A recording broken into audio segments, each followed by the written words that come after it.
Today on Cityline, how to make a classic holiday treat. And I was just in England just recently to see my mom, and I go into my uncle's house, and I don't think I'd said hello before a mince meat pie was shoved in my mouth. A Canadian twist on a UK classic. I backed off the sugar because we're gonna add some Canadian maple syrup in there. Oh yeah. You know? Then, the holidays are stressful, but they don't have to add stress to the planet. This time of year, the average Canadian family is wasting 25 to 45% more waste than other times of the year. Make better choices for a greener Christmas. Use nature. I mean, nature provides so much. And later, I probably made, I don't know, 10,000 charcuterie boards in my life. reinventing a classic. How do we think of a fun idea, but, you know, bump it up a little bit? It's Cityline with Tracy Moore.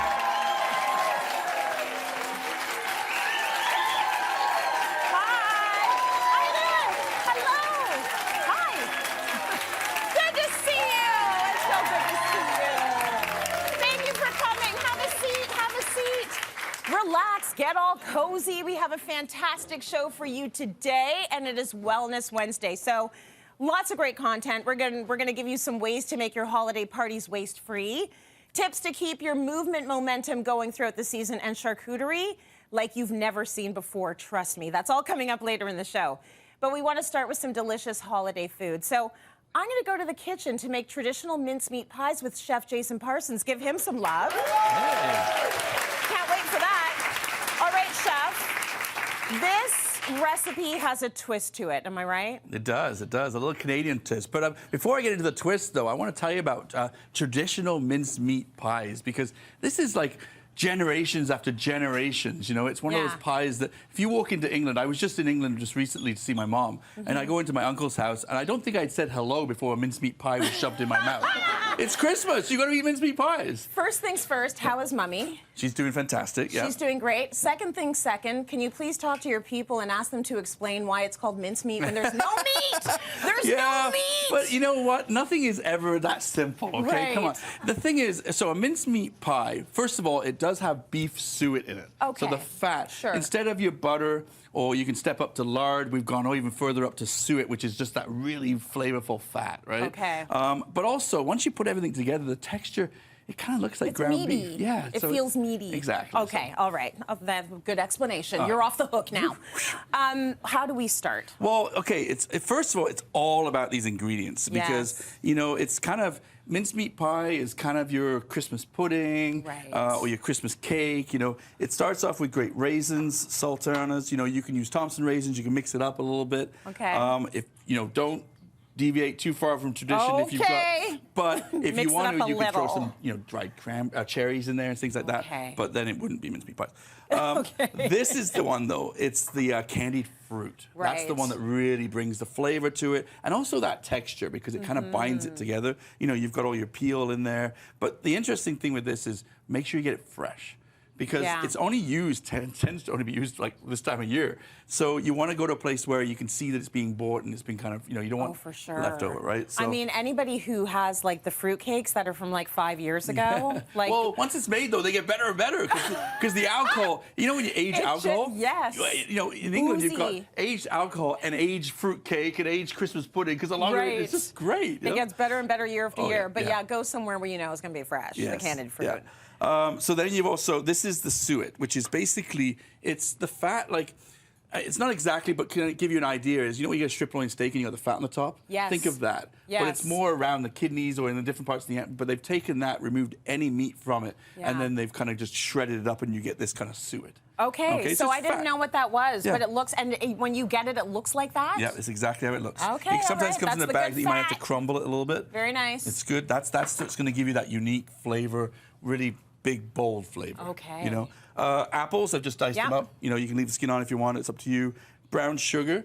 Our twist, though, is I've backed off the sugar because we're going to add some Canadian maple syrup in there. Oh, yeah. You know? And then we're actually going to do some apple brandy in there as well, because you need the booze, right? So it's all sounds good to me. And then the citrus. We got lemon juice with zest. We got orange juice with zest, nutmeg, And then we have the winter spice, which is the cozy spice. Right. You know, so everything we smell this time of year, yeah, right? Cloves, cinnamon, things like that. Now you can see I always measure things out perfectly. Just dump it in. You know, we put the recipe online. You don't have to worry about exactly. measurements. But you want a good amount of peel in there, right? But the easy thing with this is it's you know, basically you're just going to mix all the ingredients except for the actual brandy. Right. So and there goes the fat right in there. Look at that. Oh, that's good stuff, right? Brown sugar's going in. You know, oh, that's a little crunchy now, but there you go. And obviously your juices, and this is where the juices are important because it's going to be a little wet and sloppy kind of thing, but that's good because it will actually marinate overnight. Okay. Canadian so you need twist. To sit very nice. Maple syrup is good for everything. Oh, yeah, exactly. Good in your coffee, good in your baking, good in anything. Yeah, a little bit of spices in there. Nice. I would recommend the first time you make it, follow the recipe with the spices, and then after that, if you want to adjust it, Do what you want. because they do amplify. Yeah. But you just mix this up, let it sit overnight, and then once you're done, I put a piece of parchment on it, tin full, and I cook it in what I call like a double boiler or a steamer. But it'd be a pot like this that you put water in, pop in the oven 200 degrees, and leave it for like 3 or 4 hours. Okay. Really low temperature. Low. That fat is melting, the flavors are combining, and you end up with something that just looks so yummy. So this is it. That's it, this right? This is what you want. Yeah. So that's been sitting there. It's ooey gooey good. Yeah. It smells like, well, it smells suitably. Well, it needs to get drunk. Yeah, you didn't. Right? You didn't booze that one up here yet. we go. So the booze goes in after, and the brandy is a little bit of brandy. Yeah. And then a bit more. And then when you've got too much, you add put more. in some more. Yeah. Okay. It's a good recipe. Because come on, you know? I have some fruitcakes that basically, if you're eating fruitcake, you're not driving. So, okay.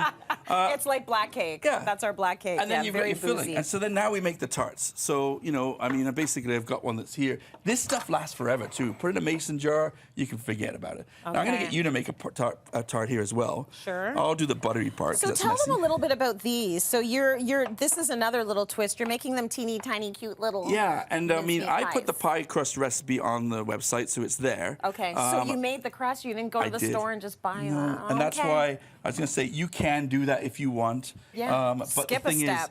is, you want a good pie crust, and yet you're just going to take this. Yeah. And you're just going to kind of pull it out like that, put it in, and push it. Nice. Okay, this dough is very forgiving, but just around like that. My claws are ruining all the recipes. Yeah. Like I'm poking You can right. perforate it for us in a minute. So. And then you just basically, and this you want to fill it quite high. So we've got a little under a minute, Chef. Perfect. We're fine. Oh, we got time to do this. Yeah. So we're going to do that, and then we're going to put the other one on top, so make the smaller one. So it doesn't matter how much I fill it or how little I fill it? You want to Can I fill it really all the way full, around? right? Okay. Here's the most important thing, though, is take your nails or the knife and do a little air vents. Oh, I got you. Yep, there you go. You got There it? you go. Perfect. Mine's pink. Oh, that's nail polish. Never mind. It's Christmas. It's my twist on the recipe. Bake them 400 degrees for about 15, 20 minutes. When they are out of the oven, take them out right away. Okay. But look at how insane they They're are. so and, I mean, cute. But the nice thing is you can pop these in the freezer and lovely. have them next year. They are absolutely beautiful. Cityline.tv for the recipe. Thank you for that, Chef. Let's go to break. We have more coming up. Stay with us.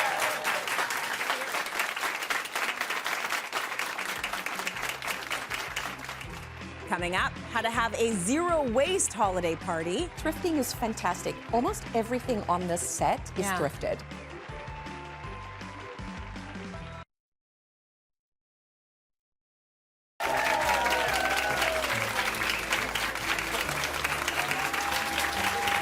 Welcome back. Throwing parties can be a little stressful, not just for you and your wallet, but for the planet. But guess what? It doesn't have to be that way. A bit of smart planning can help you cut down on waste and save some money, all while being kind to the environment. So here with tips for a zero-waste party is Candice Batista. Hi, Trace. You look so good. Thank you. Thank you so much. The holidays, fun, but also huge impact on the planet, and we're not talking about good impact here. Unfortunately not. Expect at this time of year, the average Canadian family is wasting 25 to 45% more waste than other times of the year. Yikes. And that comes from a number of different things. Wrapping paper, ribbons, bows, plastic plates, plastic cups, all of the accoutrement that comes with celebrating the holidays. I think a lot of us want to do better, so Totally. we're going to talk a little bit about how you can cut cut back, starting with decor? Well, use nature. I mean, nature provides so much. So here I've done something very, very simple. All of the lavender comes from my garden. My hubby harvests this for me every single year. I use it for parties, man. right? And I also use it for DIY. Like if I'm giving a gift, it's really cute to wrap it up and just make it look a little bit pretty. I've also added some cedar, and the scent between the cedar and the lavender is quite beautiful when you sit down. Here I've reused tequila bottles. Again, my hubby is a tequila aficionado, don't judge. Nice. But we have so much tequila at home, and I love every bottle, and they're so pretty. These are nice and heavy. You can put candles in here. You can use these for water, and literally everything on this table is thrifted. For the little name tags, I spray painted some pine cones and use those. You can use these on your tree. You can also use them for place settings. So nature provides an abundance of fun, so many great ideas to make your table look pretty. And I love that you use these year after year. Year after year. They might be nature, they might be inexpensive, they might be all natural, but why not store them and use them again and again and again? Then we're wasting less. Exactly. Let's talk about the cups, the plates, the silverware, the napkins. What are we doing to cut back a little bit on waste? Huge waste, right, when it comes to that. And also just think about how much money you're spending on all of those things, right? So I say use what you have. Get out all your old dishes, get out all your knives and forks. Typically, we have a ton of stuff. Most of us have more stuff than we need, especially when it comes to the kitchen. If you're having more of a formal do, you can always think about renting or borrowing. We're really seeing a shift towards the borrow culture, which I love. And a lot of the times you can go on places like Facebook, Marketplace, and people are giving things away for free. So with things like cutlery, plates, mix and match, and I always serve glass at my home. You'll never drink wine or anything out of a glass. Sorry, out of a plastic. Glass is great. And I also noticed that people are more likely to refill their glass instead of getting a new one every time they get a new drink. Yes. It's kind of an interesting kind of social experiment that I've noticed. People also, it's so much nicer to drink a glass of, Chardonnay or Pinot out of a glass as opposed to a plastic cup, right? This stuff can be thrifted, and I think maybe 100%. we feel the weight of it, and don't just leave it on the side table and go get another one. Like, use this one and go fill it up again and again and again. Exactly. And thrifting is fantastic. Almost everything on this set is thrifted. Yeah, incredible. Literally almost everything. That is amazing, because I'm loving those plates. Thank you. Okay, this to me is so gorgeous. It's a hydration station. Exactly. This is the one thing that you can do to really get rid of plastic bottles. If you've ever cleaned up after a party, you know you're picking up plastic bottles all over the place that are half empty, 2 or 3 sips out of them. It drives me crazy. It's a biggest pet peeve. That's actually thrift as well from an antique market. Beautiful. It's just got water in it. I've infused it with 3 different types of infusion. So we've got strawberries and berries, lemon and cucumber. You can literally do anything. They're so easy to fill up through the evening, like super easy. And honestly, people love this. When people come to my home, I do this for every single party. It's always a conversation piece. This is really, to me, it's interesting. It also solves the question of where's your water. People come to my house and they say, where's your water? And I'm like, in the faucet. Exactly. You turn on the faucet and water comes out. Because so many people are like into the plastic water bottles. We don't do that in my house. So this would make me feel less embarrassed. And think of how much money you would save. You don't have to go to the faucet, go to the hydration station. And sometimes we forget about water, and then you're kind of running around with a jug and glasses, and this way it's done, it's set up. I love it. And sometimes people even notice that it's empty, and they'll go and fill it up for you. Oh, those are good friends. Those are good friends. And those are the ones you want at your house. Easy to, exactly. Go refill it yourself, okay? I love that. Let's talk food waste. Oh, food waste is so huge. We know that when we put food into a garbage can, it creates methane gas when it gets to landfill as it breaks down. Methane gas is about 25% more potent than CO2, so we want to keep food out of the garbage. So I always set up a garbage station. So first thing, a recycling bin. It's very, very clear. You know that your glass bottles and your metal cans are going to go in there, right? So super easy. And then I set up a wash station as well. So I tell people when they get here, if you have a dirty plate, just scrape your food off into the compost bin and then put your dirty plates into a bin like this. And then you just bring this into the house and stack your dishwasher. It's really, really easy. The biggest tip is to make sure that your dishwasher is completely empty before the party starts, so that at the end of the party, you're just putting all of your glasses, cutlery, and everything right into the dishwasher, and voila, you're good to go. People love this. It's also a conversation piece. It is, and it makes things more interactive, and I think that that's important, that you're not just, you know, sitting there by yourself. Like, this gives you an opportunity to get up and do things. I thought you were going to say you get them to wash their own dishes. It's well, like, no, that's next. And it's, that's the next step. Fill the dishwasher, please. One step at a time. One step at a time. Candace, is so good. Your tips are fantastic, and this is a beautiful party. Thank you so I'd go much. to any of your parties. You're welcome anytime. Thank you, and let's go to break. We've got more coming up. Stay with us. This is genius.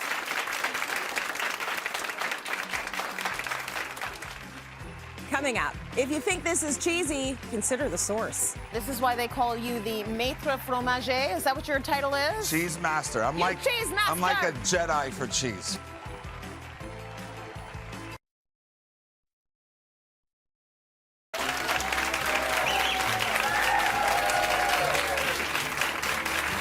I like the whistles. Welcome back. It is time to say farewell to the Gingerbread House and welcome a holiday house the whole family will enjoy its next level. It is the all-new Charcuterie Chalet. A feast for the eyes and the palate, and to show us how to build wine is Canada's only Maître Fromager Afrim Pristine. And he is pristine. You like my last name, eh? I like saying pristine. It's like you're clean and cool and untouched and unlike that house when we get to the end of it. Absolutely. This is going to be completely the opposite. Yeah. You know, it's like thinking outside the box a little bit. I've probably in my career, I've been doing this a long time, Tracy. This is my 27th full-time year. Oh, and wow. I was working in the store since a kid. Yeah. And I probably made, I don't know, 10,000 charcuterie boards in my life. So it's like, how do we think of a fun idea at the holidays to engage the whole family and friends, but, you know, to like bump it up a little bit, to show off a little bit during the entertaining season? Because I know that's a big part of it, right? Totally. It's just really stepping up your game. This is what we're doing. I'm very proud of this. You should be proud of it, and we're proud that you brought that cheese house right here. That is very good. Look at that. We're going to show you how you can make one of these, because this could be a new and incredible family tradition. Yes. But there's some work involved. Look, you got to work a little bit. You got to work I'm a going little to make bit. you work, Tracy. But there's a big reward at the end. Yes, there is. Right? And it's called cheese. And you know, I am proud of something like this. I think it's really thinking outside the box. Like this is my Sistine Chapel, Tracy. This is like what I've been building towards my whole life. So we have everything we need. Okay. To build a house, we need some sort of foundation, all right? So this birdhouse, you can get on Amazon. You can get it anywhere. They're cheap. I think this one was like 20 bucks or something. Good. And you can get them smaller or bigger. Yeah. This is a good kind of medium size, medium to large size. Right. And then, of course, you need incredible cheese. So you've got so many different pieces of cheese. Are they structurally sound cheese? They're structurally sound cheese, 100%. So I'm using the Castello cheese. This is cheeses we've been carrying for years at the store, and they make a lot of different unique products, right? Yeah. And please, like I'm going to put you to work, but I want you to eat something too, if you don't mind. Oh, don't you worry about that. All right. So we're going to start. We're going to start with the piping bag. So we're going to start on the roof here. Yeah. So this is Trestelle cream cheese. This is your glue, right? Right. Look at you. You're a pro. I mean, how many houses have I built? Good. Zero. But like, this will be my first cheese house. There's nothing. You didn't have to you don't have to whip this cream cheese. This is the cream cheese. You literally just put it right in from done. It's ready to go. Put it in the piping bag and you're ready to go. Okay. I'm going to help you now to really just like smoothen it out a little bit. I see. Okay. With your little spackle. With my little cheese spackle. Yeah, okay? very just nice. Like so. All right. Just to get a nice kind of smooth-like texture. I think that's very pretty like cloud-like. It's fluffy, so right? fluffy. So we're going to use the sliced Gouda here. Okay. So what this am I is a doing sliced with this? Gouda, and we're just going to make like little shingles. See how I did it there? You almost want to like overlap them a bit. Okay. Oh, Perfect. so should I be doing like that? Perfect. Okay. There we go. You're doing amazing. I bet I am. Wow. There we go. That's what I want you to do. So the Gouda, and That's it works delicious. perfect, super like fruity and very nutty. This is a 6-month-old Gouda. It's super tasty.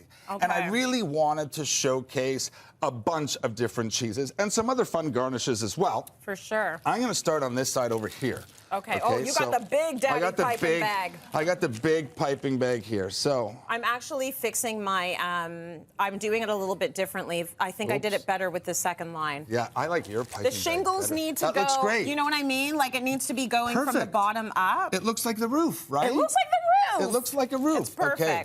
So Okay, I'm going to get going here too. So on this side now, Yeah. we're gonna have a pepperoni roof Oh, I on like this that. side, okay? Why not? And you know, this is where you can get like super creative and like buy something that you really like, right? In terms of pepperoni, it can be mild, it can be spicy, it can be really whatever you want. So I did this for you, and you can just, yeah, perfect. Just like this. Love it. This is nice. Only do this with family members you really like, though. 100%. And the whole point is get your family together, and you can eat and taste and try as you go along, right? Yeah, this is... Isn't that nice? Well, it's also like more fun than the Gingerbread House, which is like hard as rock when you go to start to eat it, right? And the shelf life on this is pretty good. Yeah. You can even make it the day before. Keep it in your fridge if you have some room. Yeah. But I would just dedicate your whole fridge to a Charcuterie Chalet. If I'm you guys, that's Nothing kind wrong of with that. That's what I would do. All right, So we have got some the shingles. pepperoni. We've got some Love pepperoni it. shingles. What do you want to do now? Let's start right here. Let's get some lights up, all right? Let's get A some bit of lights up. greenery up, all right? Okay. So just all along is perfect. And we'll use some pomegranate seeds, right? As little lights, That's right? festive. Nice. There we go. Some red, and we got some rosemary, and we got some fresh thyme. Oh, look at you. Well, I want to make sure What that a I can builder, just what a builder. stick some of this Well on. done. All right. While you do that, I'm going to get going on some bushes here, right? Oh, okay. So we have some bushes. This is the He's a Taste landscaper. Mexico. So Taste Mexico is a flavored cream cheese. Oh, very nice. Yeah, like we got a thing to add a bit of color as well, right? So this is Taste Mexico, it's called, and it's just a really it's a fairly mild, that looks good. isn't that nice and pretty? With the Yeah. red and the green and very festive as Nice. well. So these are all like different peppers on the cheese. Nice. Really, really simple. I'm just gonna cut it in half, and this will be up at our front. Eventually, I'm ahead. just gonna make like little bushes, right? So these are like a little cream cheese bushes My here. bushes never smelt that good. Right? Oh my gosh, that smells amazing. Look at you. I am like totally gonna hire That's you. Oh my God, beautiful. you're doing amazing, right? Some of the nice greenery and the lights. Nice. Okay. I think after this point, let's go around the window here. Let's bad, make an almond wreath, shall we? Oh, I like that Here, idea. I'll turn it for you a bit. Okay. Thank there you. Go. We got some almonds right here. I haven't even been looking at the time. How are we doing? We only have 1.5 left? We got another hour. It's fine. Oh, shoot. I'm into this. We got lots of time.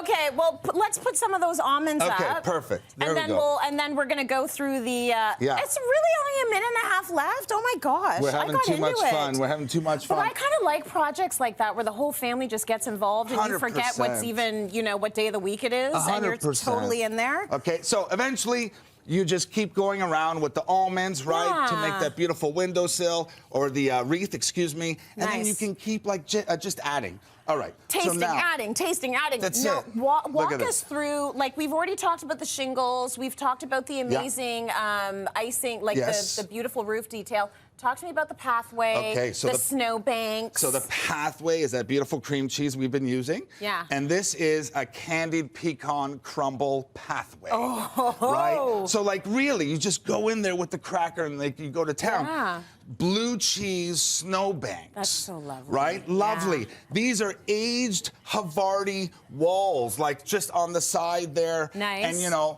it's just super tasty. So, little pepperoni or little like sausage, like wood logs. Yes. You throw in the fire. Yeah.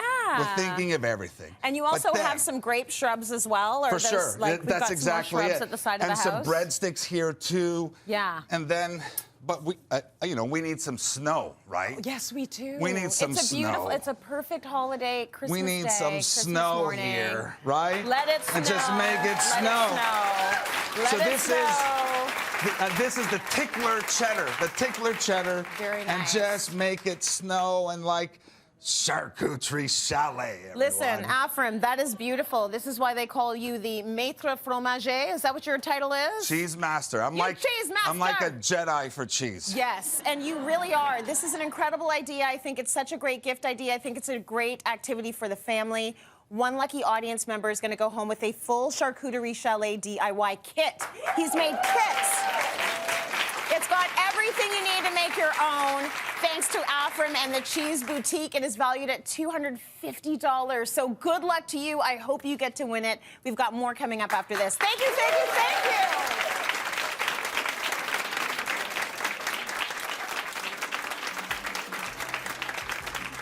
Coming up, making the holiday extra special for the kids. It's magic. Right? And you should see their faces when they see this. They're like, oh my goodness. It's like the biggest thing. Yes.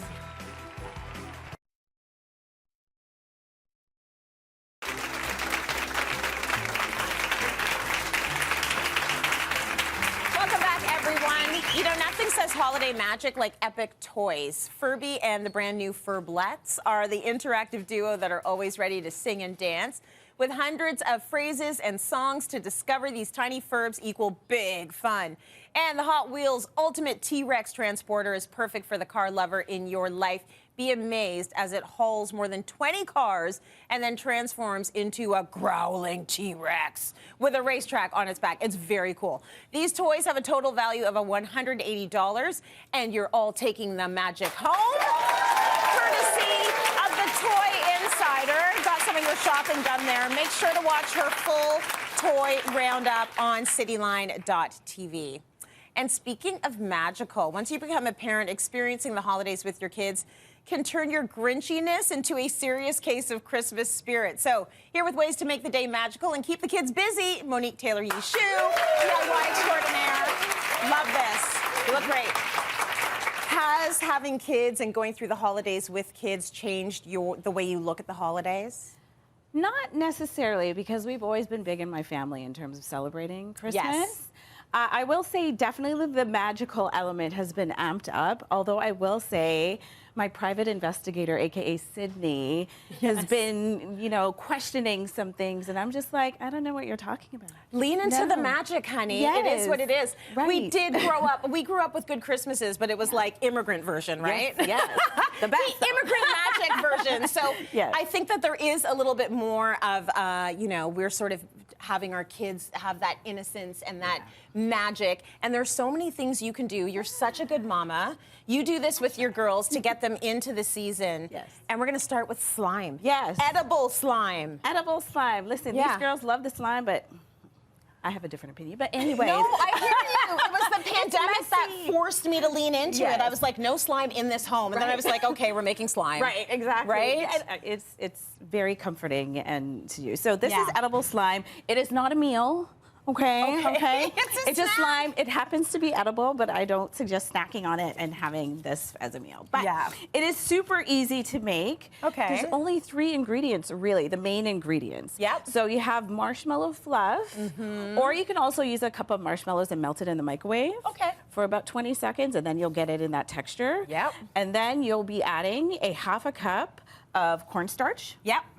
And then you'll be adding also a 1/4 cup of icing sugar. Nice. So when you're making your slime, you're going to put the fluff in the bowl first. I have this already finished, but you're putting the fluff in the bowl first. If you want to step it up a little bit and add some color, which I did there, you can. Yeah. I suggest adding about 20 drops of your food coloring to get that, because again, you're mixing it in, it's white, so you don't want it to look too pastel. Right. And okay. then, if you want to step it up even more, adding a little bit of scent to it, you can add some peppermint essence. Oh, that's cute. Yeah. And then you also have these. Yes. You can put these beads in. After you mix up your slime and so on, and then you just keep on adding your cornstarch in batches until you get that slimy texture. So kind of here's where Oh you're yeah. seeing it. It's good there.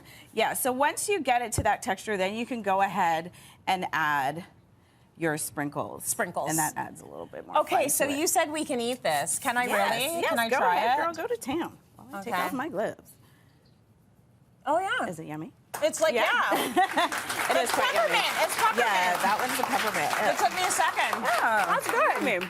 I mean, you're right. It's not dinner, but it's a cute snack for the kids. Right, exactly. They're going to eat the stuff anyways. It's better that it's edible. Exactly. Okay, so that's our first little bit of magic. What's our next little magic trick? Okay, so these are for the little ones, but I think this is absolutely super cute. And we're growing candy canes. Okay. So first you want to start, I use the cookie tins because they're festive, they're fun. Yep. Lined it with a bit of foil. And then you want to put some chocolate cookie crumble. You can also use graham cracker crumble. Get it in your grocery store. Good. I know, right? And so, don't eat dirt though. Don't eat real dirt. So you're gonna go ahead and fill up your tin, and then what I'll get you to do is dig a little hole there because we're gonna plant our seed. Okay, which I'm just going to use this to dig my... Oh, we're planting. We're planting our seeds. Okay. So we have our vintage peppermint pinwheel. Just shove it all the way. Well, hold on, I'll do it. Here, I got one here for you. You go all the way down. Yes, we're planting you today. Exactly, and this is where the kids can obviously help you do that. Yep, you're going to bury it. If you want to add some more, you can on top. And then we set this underneath the windowsill, like in front of a window or under a light. And then we sit and wait. Okay, and by wait, you mean the kids go to sleep? Yes, they go to sleep. And when they wake up in they the morning. They go to school. And then all of a sudden they see something sprouted. So our candy cane is starting to grow. Yes, it's magic. Whoa. Right? And you should see their faces when they see this. They're like, oh my goodness. It's like the biggest thing. Yes. And then they go to bed again. Yes. And then we have our grown candy cane. I love it. Very nice. And then to add some fun, I just found these festive cupcake toppers, and I just added them into our little forest. That's nice. To add a little fun to it. I hope your little investigator doesn't go digging to find the... Right. Imagine she's like, but why is this at the bottom? Like, never mind. Right, don't worry about all that. It grew into a candy cane. Yes. Okay, so moving right along, we know the magic that comes with waiting for Santa. Yes. And we want to give Santa a little something something. So you have a nice little station set up for your kids. Exactly. So the girls see Santa early in the season and they tell him the deal what they want for Christmas, right? So with our letters, we actually write thank you letters to Santa in our home on Christmas Eve. Yeah. And so this is a nice little way to kind of elevate it, make it even more magical. Yeah. And so I actually created this template online. Oh, very nice. And printed it off. It's colorful and lovely. And then I put it together in a kit. So I just added it to a clipboard. Yeah. Got a festive pen. Oh my gosh, the girls must love this. And then just some clips. And then, so Santa, you know, the Dear milk and Santa cookies. bar. Yeah, it's a Dear Santa bar from Purdy's, delicious. That's nice. You know, we leave our cookies out for Santa. Yeah. But he needs something for the road. Yes, he does. Yeah. He's got a lot of work to do that night. Exactly. So this is the whole thing together, and I know, you know, that's so exciting and fun for the kids. Beautiful. All right, Mo, well done. Oh my goodness. These girls, I hope they love their mama. I get excited putting these things together. Yeah, no, I think it's exciting for us as well. To help you all get into the Christmas spirit, that Dear Santa bar is by Purdy's, and Purdy's Chocolatier is sending you all home with a delicious assortment of chocolates, including their Dear Santa bar, mini hedgehogs, and holiday mini favorites. Like, those hedgehogs are everything. Enjoy them. We're headed to break, but there's lots more Cityline coming up. Stay with us. This is so cute. Coming up, tips for exercise during the holiday season that leave me speechless. Okay, never mind. I'm flashing.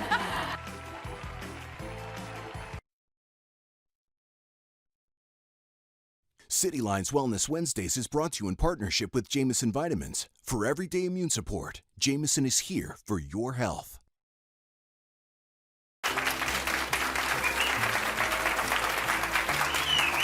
Welcome back, everyone.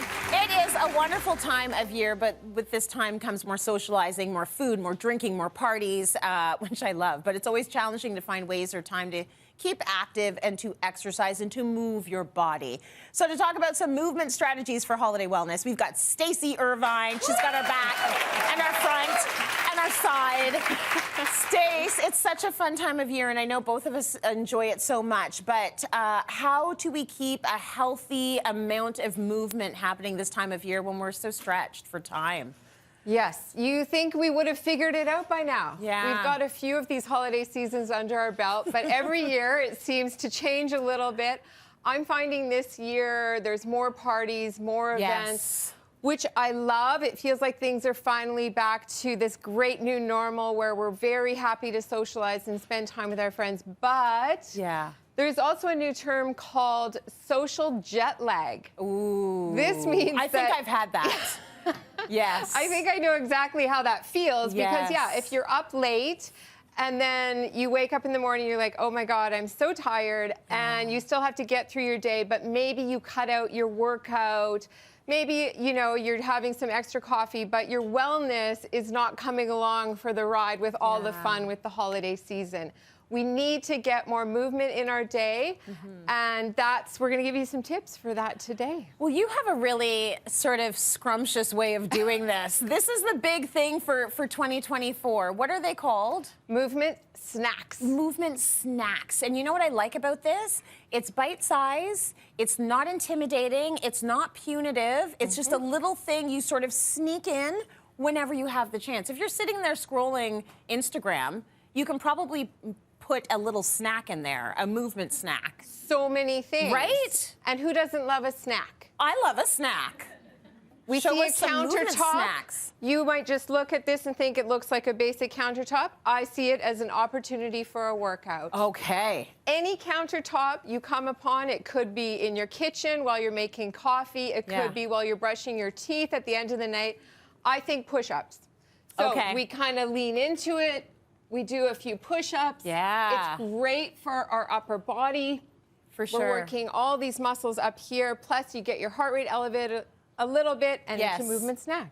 Next thing, squats. You know I love squats. Yes. So with the counter, it's nice because you actually have we should go at the same time. help. It is actually, it's almost like a modification. Well, and you can go a little lower. Yeah. And get a bigger range of motion. Right. Now, let's take it into a lunge. Lunge is splitting it up and then saying this we're going to work. This is not going to work with these. One leg a little bit harder than the other. Yeah. So this is kind of taking it up a notch. These are harder. You can feel them in your quads. But it is nice to have this support. Exactly. Right? So we're waiting for the coffee to percolate. Let's switch legs. Now we're going to switch. Hit that button again. Get the second shot of our caffeine that we might need. Yes, we're definitely going to need it. But I like this also because you can literally squeeze this in anywhere. Anywhere, anytime. Right? Glutes. Let's think about our glutes. We're going to lean right onto that counter, and we're just going to do a big straight leg lift to the back. Nice. And what we're doing here is obviously we're working a little bit on our posture. We're up nice and tall, but we're contracting that glute muscle. Oh, my glutes are feeling it. Instead of just sitting on it all day. That's right. So just get up even while you're watching TV. Anytime and any place. And if we want to do something, maybe we're out in public, a little more discreet, we might want to do some calf raises. Oh, yeah. You can do that anywhere. My calves are still burning from my workout today, but these are always good to do. They're always good to do. Always good to do. They get blood flowing. Yeah, they do. So we've moved a bit. We've added it into our busy schedule of our day. Let's talk about the parties. Okay. How do we move more at the parties? Right. So we're trying to make it so that the party isn't just sitting on a seat, eating apps and drinking the whole time. Let's get some. Let's get our blood moving. Let's get some moving. So love this game. Pucks go into cups. Nice. When you win, you get to do. It's a dance. Oh, is that what it is? Yeah, you do like a little dance once you've won something. We're going to assume we all won. Yeah. I love, speaking of cups, there's a million games online, like the cup flipping, all that kind of stuff. And beer pong, of course, but you don't have to have beer in it. Come on! Headbands. Okay, go ahead. So you can take all these games that we're used to, for example, reverse charades. Yeah. Instead of one person sits and guesses, everybody's out there doing the action, so you get more action. headbands. Got it. Have people far apart, run together. You got the thing in your head, run back. We're just trying to get more movement. Love this that. is a new game called Catchphrase. Okay. So you basically get a clue. So my clue is, and you have to guess it. So Okay. he's on Star Wars, he's kind of green. Oh my gosh, I don't know Star Wars. Yell it out. Yoda? Yes! Okay. Just press that button. This show would be a part of this. It is a whole sort of industry where you might watch TV, you might listen to radio. Morning show. It's called, but the big umbrella of it all is called... Entertainment. We're in the entertainment biz. We're in the... Industry. Keep going. Showbiz. It's, what's the big umbrella? Pass, never mind. Okay, never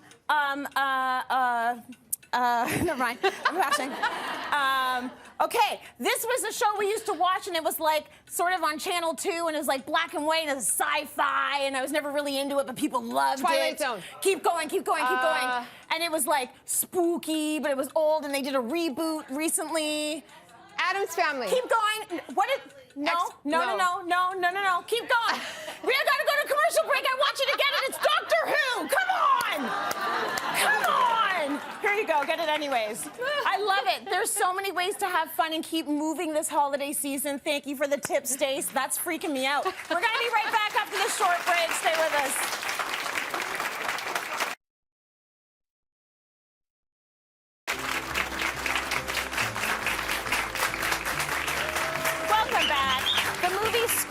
Is celebrating its 35th anniversary. This outrageously funny take on a beloved Dickens tale has become a perennial holiday favorite. It's now available on 4K Ultra HD from Paramount Home Entertainment, and everyone in our lovely audience will get a copy to take home with them. Go watch this. That'll get you in the mood.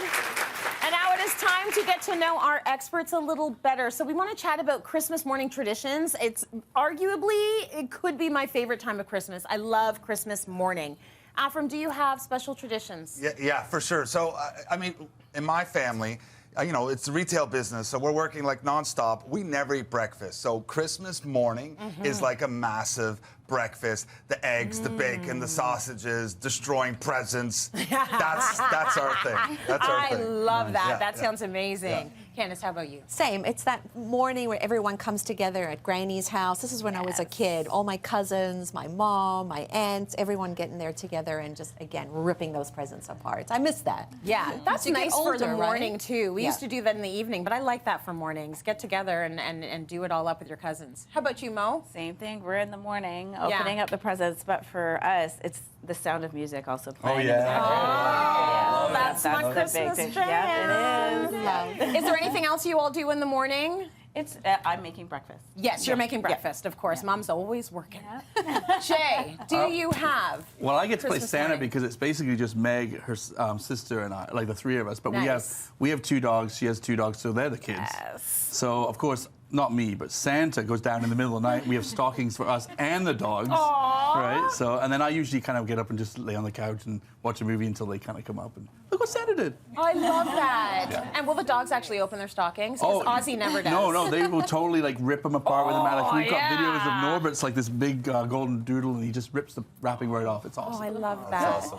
Stace, what do Christmas mornings look like in your house? Very similar to all of these. It's about our early morning is the stockings are filled. We also have two dogs, 3 teenagers. It's madness of crushing presents and then dealing with all the crap after. And then the food is kind of an afterthought. Nobody's really thinking about that. We eventually make our way to the kitchen, but it's, you know, it's all that great stuff. It's the exciting time of being all together. For us, it's Leo. He makes crepes every Christmas morning. That's what he does. We got to wait till Daddy's up to open those stockings. Then it's on to the gifts. And then later on to Grandma and Grandpa's. It's a good time, and it's about family. So that brings us to the end of our show. Thank you to our audience at home and our audience right here. You're so lovely. Thank you for coming. Have a really good day, everyone. And thank you to our experts. We'll see you all tomorrow.